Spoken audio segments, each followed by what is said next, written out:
Welcome to Driving the Line, the pursuit of safety, where we talk about the real issues out on the road, focus on safe driving, and learn industry best practices from your hosts Kenny Ray, Mike Bohan, Jim Seibert, and Barry Harrison, and the hopes that by driving the line, we get more drivers home safe and sound. This podcast is made possible by Marsh McLennan Agency. Hello, everyone. Welcome back to Driving the Line, the podcast that's always in the pursuit of safety. I am Jim Seibert, and I am a solo act today, but I have a special guest with me. But before I get to her, let me highlight the fact that we're sitting in June right now, and it is National Safety Month, put on by the National Safety Council, which is America's leading nonprofit safety advocate. And they focus on eliminating the leading causes of preventable injuries and deaths. Every year, every June since 1996, the National Safety Council has provided a focused program, training materials to its members and the public to take part in and help their employees with weekly topics through June. So this year's weekly focus is continuous improvement for week 1. Week 2 covers employee engagement. Week 3, roadway safety. And the last week of June is on well-being. So to push you all towards their website, ncs.org, they've got loads of information and a lot of free safety resources to use there. So without further ado, I am joined today by Director Vicki Kramer with the Nebraska Department of Transportation. Vicki, Director Kramer, welcome to Driving the Line. I'm so thankful to have you here visiting with me. And just to kind of give a little background, our listeners know that I'm a pretty fierce patriot, and I bring up my time in the service. I use some safety examples of my time in the service, and you are as well. And I want to thank you for your service right now before we get into the topics. But can you give me just a little bit of your military background? What was your job? When did you get out? What could you share that maybe led you to the position that you're in? Sure. Well, thank you. And first, thank you for allowing me to be here, especially during National Safety Month. It is so important, and it's something that the Nebraska DOT in the last 2.5 years has really tried to have a renewed focus around safety. And so I very much appreciate the podcast bringing attention to how we can be safer on our roads and how it's everyone's responsibility. But personally, being here, it's good to reconnect. I think the one thing that will stick with most of us who have ever served is just the people and the relationships that you are able to establish and the connections. And to me, that doesn't just lend itself to the military, but also to public service. And I've been lucky enough to be able to serve the people of Nebraska, whether it be on the federal side. I started my career, my first boss was Chuck Hagel. And so if you know anything about the United States Senate and the military or Nebraska, you know that Chuck Hagel is a very strong patriot as well. And it really, it was at a time in my life where I got to see what public service could do. It was during the time where they were passing the GI Bill, and you could see the impact of, the people my age it was having on them. They had, graduated school, didn't know what they wanted to do. Signed up for the military and went off to war. And many of them were gone for years, multiple deployments back to back.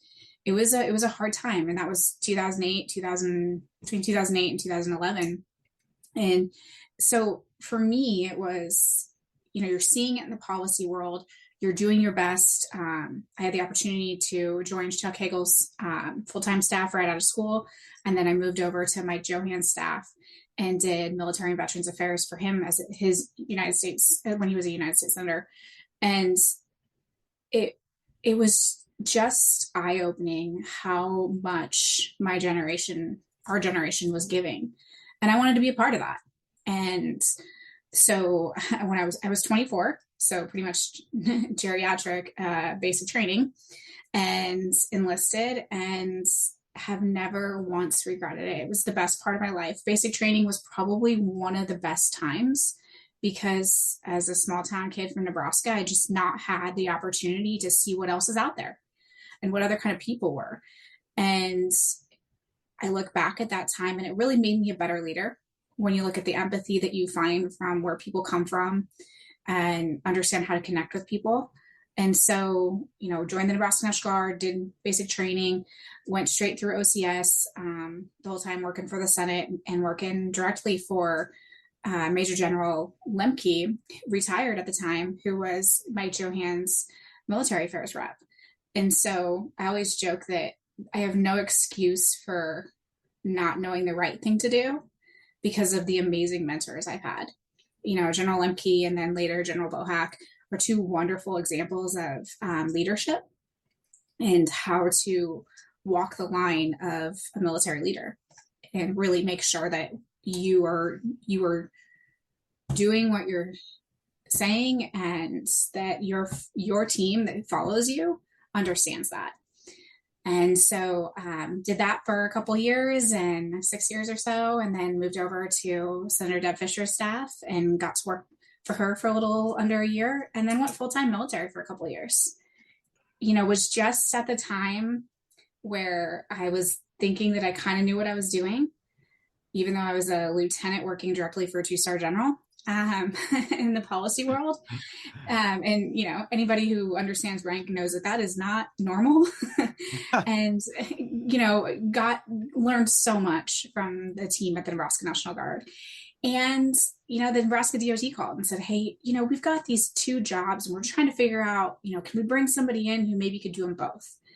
And, they called again and had the opportunity to talk with Mickey Esposito at the time and Kyle Schneeweiss. And I was like, you know what? I think I want to take this. I think I want to try something else. Because I'd done military and vets affairs for 10 years and national security policy and really kind of knew what the future looked like for that. And if I was going to roll the dice, now's the time, right? Yeah. And so moved over to DOT, 4 months pregnant with orders to deploy in a year. And they took a gamble on me, and I dug in quickly, learned the policy world. When I talk with my team at DOT, it's the one thing I say is we can teach you anything, but you have to have a heart of service. You have to want to learn, and you have to understand that though we have a ton of professionals, we've got close to 2,000 staff within the DOT. It's not their job completely to teach you. When we bring new staff in, especially at the middle management to senior management level, there has to be a dedication for them to learn. And, I have these binders all over my home office where it's from 2019 to 2022, just studying transportation and reading the law, reading the policy, understanding the policy, because everything in transportation is 10 years. And so you can go back and you can see the things that were talked about 10 years ago and the projects that were talked about finally kind of getting built. Now, love the opportunity to address that, but we haven't had real permitting reform or environmental reform that's changed that. And so the benefit is you can learn it pretty fast if you want to dig in and learn. You brought up something that in the service we were taught this leadership acronym, right? Loyalty, duty, respect, selfless service, honor, integrity, and personal courage. That selfless service, I wrote down here sacrificial service, and then I'm like, no, it's not sacrificial. It's a selfless service that's kind of on the cusp of that. And it seems like you've really bounced around, ran the gamut, and this is not anywhere close to a political podcast, but we would be pretty remiss if we didn't say that the things that we discuss are directly influenced by politics. And you navigating that world on 2 sides is extremely interesting to me because the military can be very political.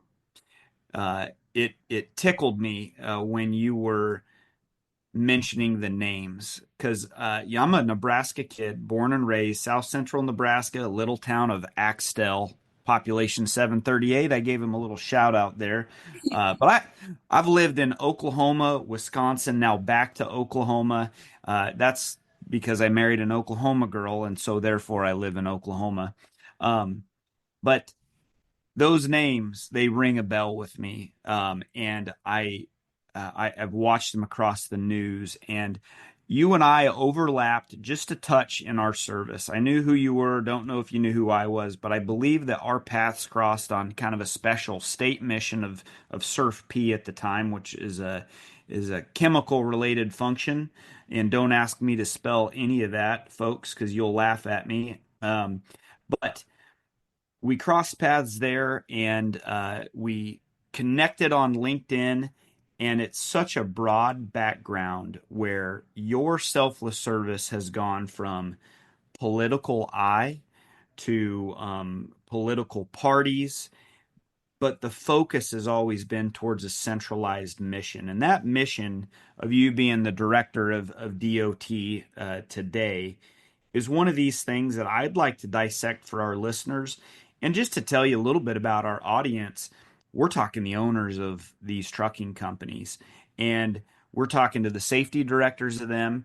And we've got some great folks, the truck drivers, that listen to us. And we love the truck drivers as much as we love our customer base here. So you've explained quite a bit of your background and your motivation to get where you are today. We can move beyond that. Do you have any key experiences or things that shaped your approach to the leadership of Nebraska DOT? I think it's a culmination of everything that's come together. I was very nervous about coming back to the DOT because I had actually left for about 2.5 years and gone to the private sector, to the construction side. And that was really, I think, staying on trend with what led me from one position to the other is, I started out heavy on policy to where you're essentially making laws to fix a situation. And what I really wanted to understand as, someone young in their career is what's the ability of leadership to change it before it gets to the point where you have to change the law? Can you change the policy in your own organization? How much does leadership impact the ability to be successful versus having to create law? Because there are so many variables that you can't control when it gets to law.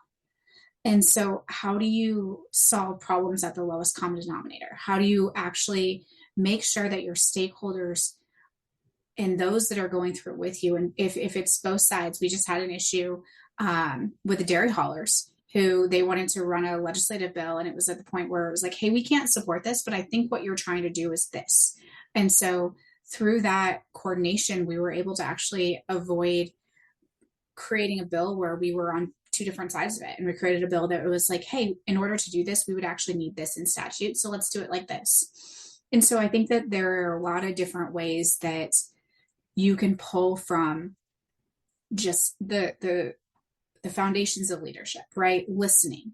It's the problem solving piece. I get asked a lot about my age because I am the youngest DOT secretary in the country. And to me, I think it's helpful because I do not know what I don't know. And how can I be expected to know something that's 30, somebody 30 years my senior is typically charged with. And so, we work hand in hand as DOTs to make sure that we can identify trends and leadership tactics and theory and ways to solve things before they get to law, if possible. And one of the areas I've really enjoyed doing that is taking some of my background for military. Like I enjoyed SURF-P a lot, and it's incredibly necessary as we look at the threats that we have within the environment right now. We need to be able to understand how to respond to chemical and biological issues. And with that, we also need to understand, and COVID taught us this, how does our transportation system affect our ability to respond within emergency management? And so I chair our national, we have ASHA, which is the Association of State Highways. I chair our committee on transportation security and system resilience. And so what we're as an organization really looking at, we're working with the emergency managers of every state, as well as some of their resilient staff to understand, are we putting the right level of emphasis on our transportation system in terms of its contributions to national defense? Should we be thinking about it differently? Are we standardized? We've got the World Cup coming in. What kind of a threat does that bring next year?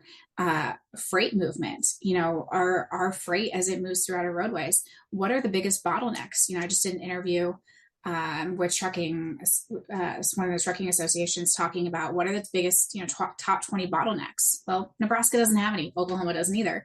But what are those? Maybe it was, I don't know if Oklahoma does. They might outside of Oklahoma City. But what can we use to address? Because we can't build our way out of it. So it's taking those principles of leadership and really trying to dig in to understand, okay, what are the problems? Understanding, like you said, there's politics, right? And we're not in the same environment we were a year ago. So what are the options to get out of it? And it's got to be a mixture of technology. It's got to be a mixture of public-private partnerships. And it's got to understand what are the capacities to build our way out of it. But it has to come back to that root problem of capacity. And we've got to agree upon a data set that is the real problem set. And so for me, as I look at what are the principles of leadership that I learned from the military, the things that I was taught, the agile thinking, without that development, without a lot of the mentorship that I got along the way, there's no way that I would be able to deal with the transportation environment, because it is so dynamic and the stakeholders are so diverse. The freight community versus, the disadvantaged communities. Like, you have to be able to explain that freight and safety go hand in hand. I've got a lot of organizations in towns where they're trying to do road diets, and they need to understand that sometimes a road diet doesn't mean that, or saying no to a road diet doesn't mean that I'm saying yes to freight. It means that freight's going to come through that route anyways. So a road diet is going to create a bottleneck that's going to essentially create an environment that is less safe. And so how do we find a way around a solution that's going to make both parties happy? And it may take years, but let's not do anything that is a knee-jerk reaction politically at a problem that may be the surface problem rather than the root cause. This is going an entirely different direction than the outline that I had, and I think that it's awesome. So we're gonna roll with it, because you just threw out so much there. One, I have cold sweats. I'm thankful that we're not sitting across the desk from each other, because you'd wonder what's going on. But you gave me flashbacks of the military decision-making process. Oh, I have something on that. So this is super interesting. Sorry to cut in. But last year, there was an NCHRP study on the decision-making process for DOT secretaries. Really, and that's not for secretaries, but really focusing on the higher echelons of Department of Transportation and the decision-making process. And I was interviewing with a consultant on it, and I was like, I don't understand how you wouldn't just pull in the military decision-making process and MDMP and look at it. And they're like, well, there's a lot of different ways to do it. And I go, but there's a right way. And I mean, having experience with, the Navy's way of doing that from deployment, having experience with how the Air Force does it because of the bosses that I staffed, as well as the Army side from living in that community. I'd pulled from kind of those best practices, and you don't realize how much, I'm sure you're the same way, your mind just thinks that way. It's now trained that that's how you evaluate decisions. And when I say, like, I don't like the courses of action I've been given, everybody now looks at my aeronautics director, who is also military, and they're like, can you just explain this to us? Yes. Talk to Jeremy, and he'll tell you why I'm upset, because the running estimates don't work for me. So yeah. Also, while you're talking, I hear a lot of you reflecting on utilizing relationships and empathy and understanding and transparency. And you mentioned a situation on how to manage, instead of this being a bill that would have to get submitted, and that is a lengthy process, keeping things at the lowest level possible, using a little backwards planning, but attempting to, instead of creating the division of, now we can't back that up, but we understand what you want to do, and what you want to do is making sense. This is how we can get things to move without having to escalate it up the echelons of command, so to speak. Um, uh, Popular things that we discuss on this podcast is freight security that you're talking about, and you bringing in these bottlenecks and certain events, and how you are collaborating with other state DOT directors, across the United States. That's all fantastic information, and good for me, and probably good for the listeners to understand that, hey, I don't cross state lines, and all of a sudden I'm running into somebody that's entirely different minded, and different rules, different laws. It's a lot of working together, and making things as uniform as possible, with still having the differences. In your position, is your position elected, or are you appointed? No, that's a great question because it's different across the country. And so I'm Yeah. actually appointed. So I'm appointed by an elected body. And so that were the governor, and then confirmed by the legislature. And so that was one thing that really surprised me as I came into the DOT world, was understanding the governance structure was so different in a lot of these states. Texas is highly governed by their transportation commission. Chairman Bug is one of the most influential people within transportation in Texas. You've got Utah, which has had a long-standing DOT director in Carlos Perez, and that is because he's moved from governor to governor and speaks volumes to the relationships he's built within Utah. And then you have Russell and Georgia, who has an equal tenure, but his has got the commission structure too, so he doesn't respond the same way to the governor's office. And so it's just quite interesting, and it may be why and this was surprising to me when I came into the CEO role, is because that's what we call ourselves, are the CEOs, because they're either secretaries, directors, CEOs. It's kind of all over the place across the 52. And so it was, shouldn't there be, there's standards for the interstate, there's standards for highways, you've got the green book. So why is there so much difference? And when you think about our most vulnerable time for someone that's driving a truck, snowstorms, or anything that's adverse weather, why isn't there a standardized 511 type format? And why doesn't it go from state to state? Why do you have to go from Iowa's to Nebraska's to Wyoming's? And that's been something we've actually been spending a lot of time on in the last year. As the group, we identified a couple of years ago, what are the key areas where we as an organization really need to invest? And this was one of them. And so I chair the governance committee on the I-80 coalition. And this is really trying to take I-80 and look at it the same way like I-95 has been looked at, and say, what would it look like to create standards of operation? And really, and what I mean by that is driver expectation across the board, really in terms of information. And you can hear it referred to as light up the interstate, but what it really means is standard of practice across I-80, so that you can move freight more efficiently. And so for us, it is understanding the choke points. Where are things as simple as truck parking that we've been trying to tackle for 15 years really a problem? We need to talk more as an organization and less just as states to determine who's going to fix our truck parking problem. Is it going to be the feds, meaning they don't approve truck parking plans, but they do concur to them? Do we need to look at how we spend federal resources there? Do we need to look at a revised approach to our the regulations guiding our rest areas? Or do we need to really lean on the private sector? And in my head, it's a little bit of all three, but heavy on leaning on the private sector for innovation. I don't think this is an area where technology can help you. You don't have to build your way out of it on capacity, but allowing better expectation on what kind of spaces are actually available, what kind of services are actually available where, is helpful. And that has to be in real time. That can't be back, data from November 5th when you're January 22nd trying to get into a spot. It has to be real time data. And, Google's transportation public sector and Kristen White moving over there, I think there's a lot of hope that we'll see those different public sector players start to evolve this and keep us moving forward in this area, while we as a DOT world start to understand what are these standards.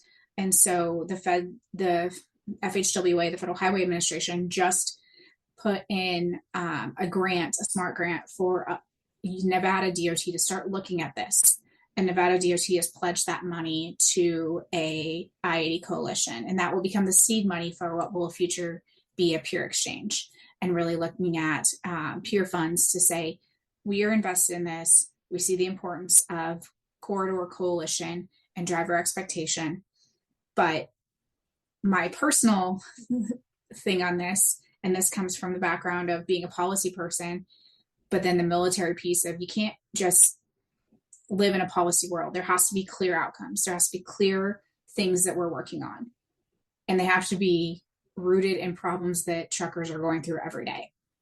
And so that's where I think we're going to have some strong public involvement to understand what those needs are and at what level we need to address them. Because the squeaky wheel, a lot of times, gets the attention. And so we want to make sure that when someone says truck parking is a problem, we understand to what extent and where. And so same thing with bottlenecks. Where's the capacity a problem? And if capacity is a problem, can you use technology to get your way out of it? Or do you actually need additional lanes? Do you actually need to look at building your way out of it? And so it's going to be interesting as we look at this as a multi-state coalition. I think that if there's any way you're going to get it done, it's got to be from at least 10 states moving this forward. That is really, really interesting. There's a lot of things going on here that within our time, we're not going to be able to unpack all of them. But it seems like you were a little bit on the cusp of sharing some recent success stories. Do you have anything or initiatives that you want to highlight and shout out right now that your agency has brought about, or is close to bringing through fruition? You just kind of said something that made me think of a quote from The Mission, the Men, and Me. Always listening to the boots on the ground, right? Having those conversations with the truckers and understanding what they're going. That's their workplace. My office, and when I'm at my customers, when I'm there, that's my workplace. Well, a trucker, they live on the road. They live behind the wheel. In listening to them, and asking them their thoughts, I think that's really great. Anything right now that Nebraska DOT, any success story or initiative you'd like to highlight before maybe we move on to some more challenges and potential solutions? Yeah, we're in National Work Zone Awareness Week, and so you can't leave this without an opportunity to talk about safety for us. And this is tied back to the military. When I was working for the Senate, we lost quite a few service members. And so as a delegation, a lot of times you work closely with those families. And there was one Marine that I remember quite well. I worked closely with his family, and they didn't want to work with the military. They needed somebody else. And, that will stay with me forever, but I never lost anybody in my unit in a deployment or very, very close to me. We lost some Nebraska National Guard members, but coming to the DOT and losing 2 people in a year, and actually in a month and a half, was incredibly difficult. And it's something I'll carry with me for the rest of my life. And we had another catastrophic incident where, Bill Devine's still recovering, and we're getting him the help he needs. But to lose Dave Schwartz and Mark Wells within really 6 weeks of each other was so impactful.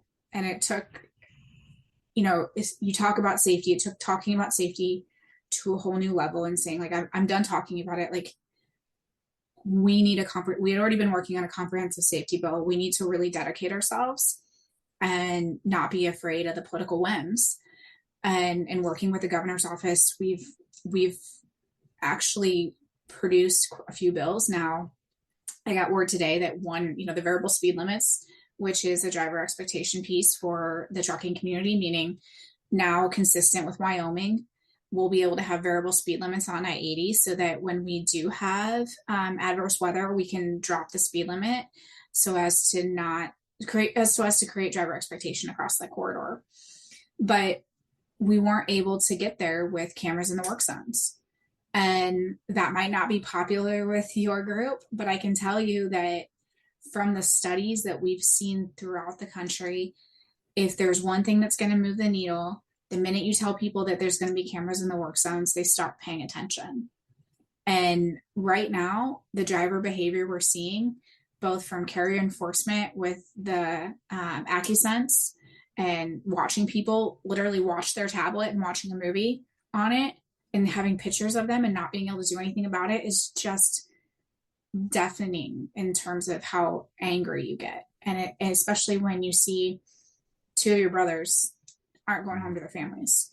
And so we've really tried to have all hands on deck to make sure we can address the safety issue. And so there's strong support in the legislature. It's just trying to get it worded the right way. So we'll come back next year with a revised plan to hopefully get that across the aisle and make sure that both sides agree that this is the right way to address it in the state. But I mean, there's strong programs across the country that are working. And, this is the use of cameras at 11 miles over. It's not as though we're taking photographs of everyone. So we want to get there, but we did have some success with the variable speed limits and, got driver education up. The governor has been supportive of a hands-free bill. And so consistent with the motor carrier side and making sure that you do have your cell phone secured, but you can still do the one tap, you can still do it navigation. So we're trying to work with the legislature on that as well. Where we've seen a ton of success actually under the governor's leadership is in looking at our own environmental practices. So when I was with the organization prior, we did something called NEPA assignment, and it's essentially the assumption of authority under the National Environmental Policy Act.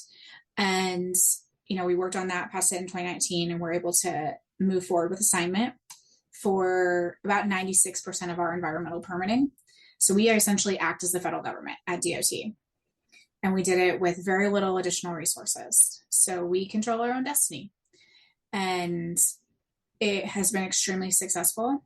And we've been holding on what we want to do on 327, which would be full assignment. But because of the success we've had at the state level with passing 1335, which is essentially excluding the public right-of-way from NESCA, which is our Environmental Policy Act, and saying that the transportation right-of-way is not considered critical habitat, we're now seeing the federal government pick up on that same common sense approach and applying that in executive orders. And so as we start to look at seeing like what can be done both on the state side and the federal side to make projects be smoother and go faster, we're out in front of that. We passed 1335 last year. This year, we're getting ready to pass, or hopeful to pass in lieu fee so that we can mitigate a little bit more efficiently. And why all this is an issue is we have a threatened species that covers about a third of our state that came up from Oklahoma. It's migrating up and will soon be in South Dakota. And the only approved mitigation strategy for it is putting land in a conservation easement in perpetuity. It's not armadillos, is it? No, it's it's the burying beetle, the American burying beetle. And so this species was actually downlisted. And so when it was downlisted, you would think that, hey, we're creating a net benefit to the species. It's no longer endangered. Why would mitigation strategies get more strict? That doesn't make any sense. And now you're saying we can't do anything but put land in a conservation easement in perpetuity. That's not very popular in Cherry County. and it sure as hell won't be popular in South Dakota. So how do we find innovative ways to really push through this? And so that it common sense, because that doesn't make sense to anybody I've talked to. And so we've really laid the groundwork at the state level for the federal government under the Trump administration to pick up on and run. And so we're very hopeful that we see some real permitting reform that brings common sense approach. That's a lot. You made a comment there, and I want to go back and hit on it. The safe work zones, that's a huge topic that we discuss on this podcast. And I love a lot of what I heard you say. And yeah, as being a guy that works for a company, these cameras in the work zone, I'd like to learn a lot more about that before I can even give a personal opinion of it. But we're big pushers, and we really like the insurance policy, is what we refer to it as cameras in the cab.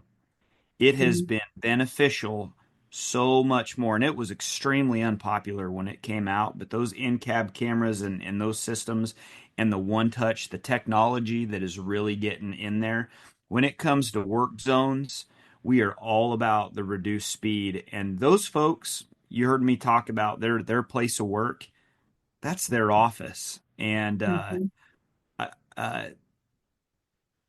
I can feel in our listeners don't get to see your face, but I could see it that you hurt even mentioning their names and the loss of your coworkers. And so I very much respect that, and I feel for it. And so whatever we have to do for people to be able to go to work and go home in the same condition and show back up to work in the same condition, I think is a positive step.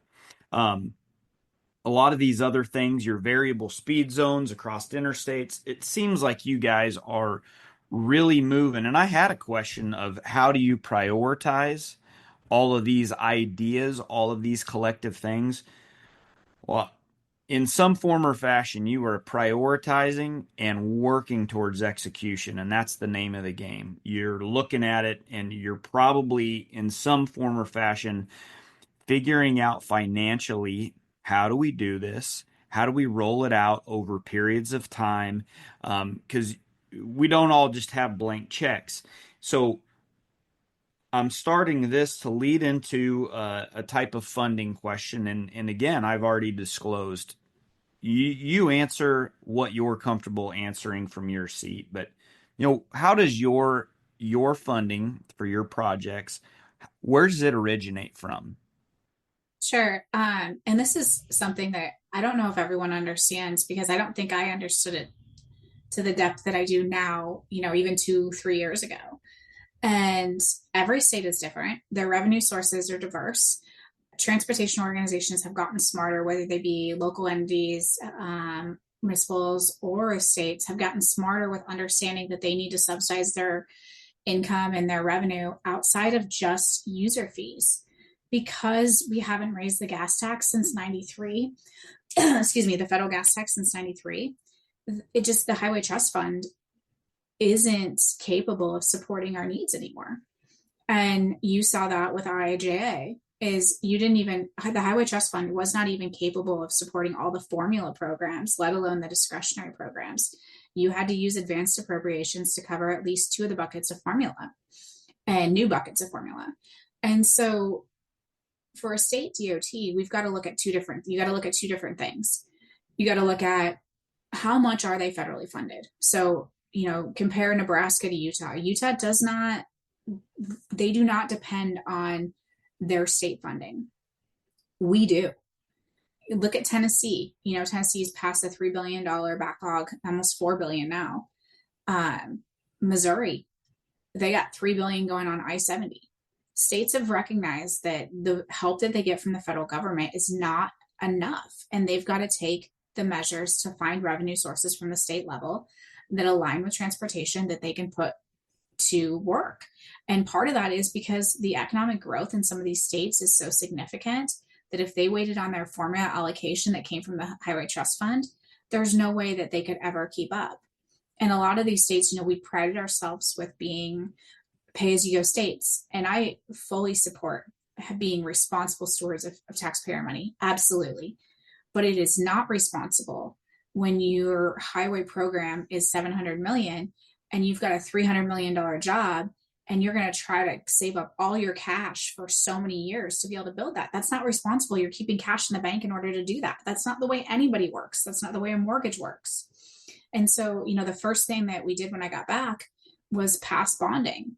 And we did it responsibly with really clear guidelines in place that allowed us to bring cash in when we needed to, when we had a significant project. Now 275, which is a major corridor for our communities, both commuter traffic from Norfolk to Omaha, as well as freight going up to Northeast Nebraska, they're going to have us off that road and that project complete at least 4 years faster, if not 5. And it could be 6 because who knows what kind of funding issues we're going to run into. So now we've safeguarded that corridor. And so when anybody asks me about transportation funding, it's first like, what context? Is it a state?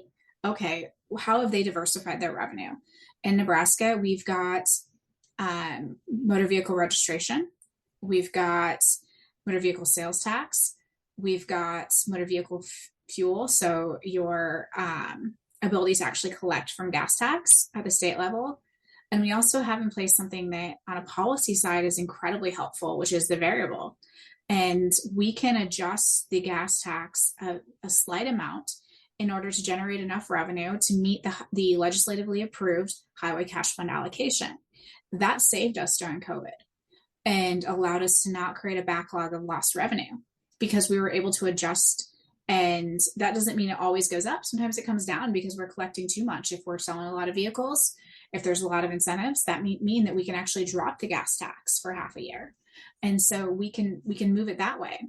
We also have an electric vehicle surcharge that's in place, as well as electric vehicle registration.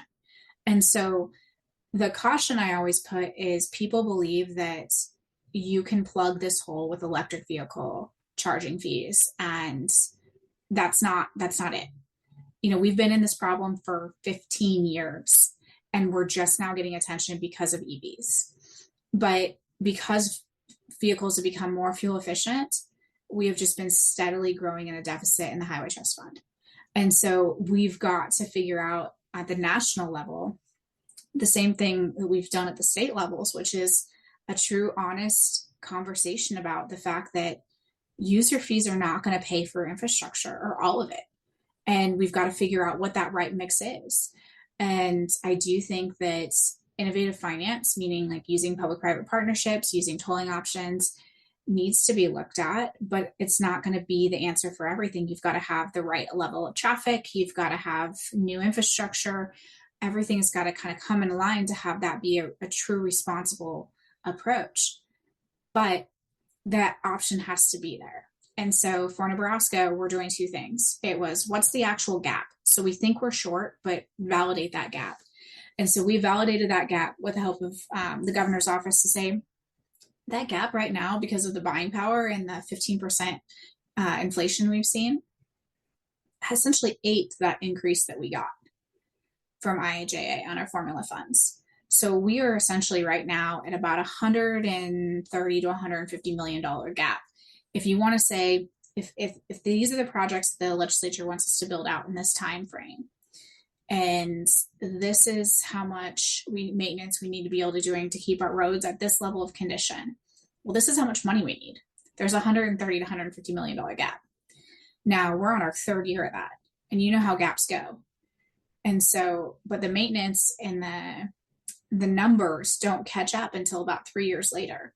And so though, if you look at our NSI, or Nebraska Serviceability Index, you're going to say, wow, Vicki, you've got great roads. And I'm going to say, yeah, right now I do.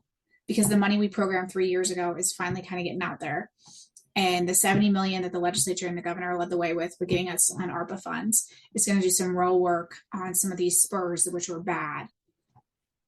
But it's going to take me 2 years to even fix this problem legislatively. And it's going to take me another 3 years to catch up. And our numbers are probably going to be record low.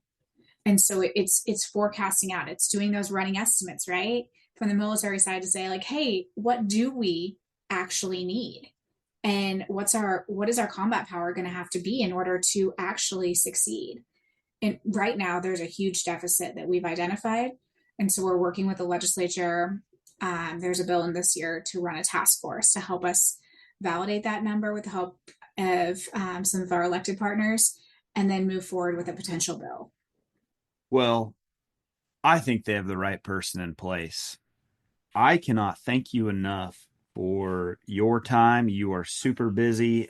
When all the dates we tried to get to work to come together, and they changed a few times. And thanks for being Semper Gumby. For the listeners, that's always flexible. I really, really appreciate you expanding from the normal population. And I know that you see this and you understand it. We just get so frustrated when things don't change as fast as we want them to. All we can look at sometimes is, how am I affected? Well, the tax man keeps taking my taxes. I expect the roads to be perfect. I expect no slowdowns on the road. And doggone it, I'm passing another oversized load here. I'm in another congestion area. And it seems like I-35 in Oklahoma has never in my 43 years of life not had construction on it. And it makes us really question what the heck's going on. And so for me, I'm thankful to know that there's people like you that are in these leadership positions and you're working on it and you were stressed about it, and there's many things that all have to come together for this stuff to happen. And so I know that you didn't get to meet my other counterparts, Kenny Ray and Mike Bohan and Barry Harrison. They are the true DOT professionals of this. But thank you for entertaining me and our listeners. I'll close us out here, but do you have any parting thoughts or main takeaways that you'd like the listeners to hear before we go? Yeah, I'll start with the policy piece and then kind of end with a personal ask. You know, we are at a time where we are going to go through transportation law again, and we're in the process of rewriting the reauthorization for the surface transportation bill, which is a great opportunity for different advocacy groups to get out and support their organizations. And so, as different groups have complaints or opportunities to improve, this is a great time to engage with your DOT or with your legislative member. This is going to be a more comprehensive approach than IIJA was, and the administration has promised to really sit down and listen. And so we're hopeful, from everything from, truck parking to permitting reform, that we can get into policy some of the advancements that we think are needed, as well as create the flexibility that's going to allow states to actually see some real change. And that's what's been so difficult, is not having a standardization of flexibility across the states, and specific to, our local regulatory offices, whether they be the Federal Highway or Corps of Engineers and whatnot. And so we're really hoping to have that standardization kind of laid out. And for me, that means specifically an emergency response. How do we make sure that the response to Hurricane Helene that happened in North Carolina is the same response and answers that they're getting in South Carolina and Florida and other places? And so we really want to bring some of that emergency management piece forward in that policy area, as well as on the safety side, really try to figure out how to improve driver behavior. And we can't do that, in my opinion, without it becoming personal to everyone. And really getting people to take that pledge to buckle up and put their phone down, because it gets taught. Your kids see it, you model it every day. And if we can figure out how to get flexibility with NHTSA funding to make sure that we can put that driver education funding to work in areas that we feel it's going to actually move the needle, we as states should have that opportunity. And so I think the last thing I would say is just please understand that safety is a personal commitment. And the same thing that we say in the military, right? The more comfortable you get, the more dangerous you are. And we had a situation in Nebraska where we lost a state trooper, and, we've just got to get back to the point where safety leads our daily lives every day. Thank you for that message. Thank you, listeners, for joining us today. Take part in National Safety Month. And I will join you again on the next episode of Driving the Line, the podcast that is always in the pursuit of safety. That's all the time we have for this edition of Driving the Line, the pursuit of safety. We hope you enjoyed our discussion, and thank you for listening. You can rate, review, and subscribe to Driving the Line, the pursuit of safety on Apple Podcasts, Spotify, YouTube Music, or any other app you're using. You can also follow Marsh McLennan Agency on LinkedIn, Facebook, and Instagram. Until the next time, thanks again for listening. Drive safely, everyone.